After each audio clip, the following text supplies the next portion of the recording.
Au Sénégal, le conflit en Casamance constitue une préoccupation majeure.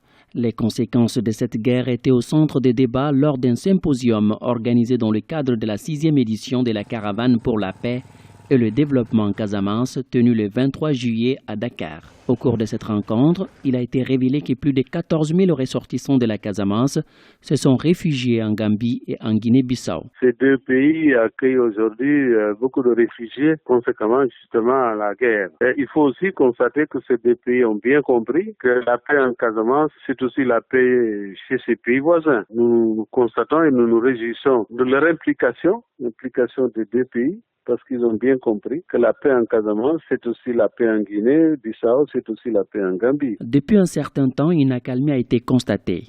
Pour les observateurs, cette situation devrait permettre aux acteurs de poursuivre le processus de paix engagé afin de trouver une solution définitive à ces conflits qui durent plus d'une trentaine d'années. Les perspectives sont qu'il faut poursuivre en acceptant que la solution ne passe pas par les armes, mais par le dialogue. En constatant que les deux protagonistes sont aujourd'hui d'accord que c'est par le dialogue et non pas par les armes. La recommandation principale, saisir justement cette occasion, cette opportunité pour renforcer, appuyer, encourager tous les efforts qu'ils ont entrepris, de manière à saisir cette opportunité, cette accalmie relative pour pousser au maximum, accélérer ce processus de paix. Même si de nombreux obstacles subsistent encore, le processus de paix est en marche pour résoudre la crise casamassaise.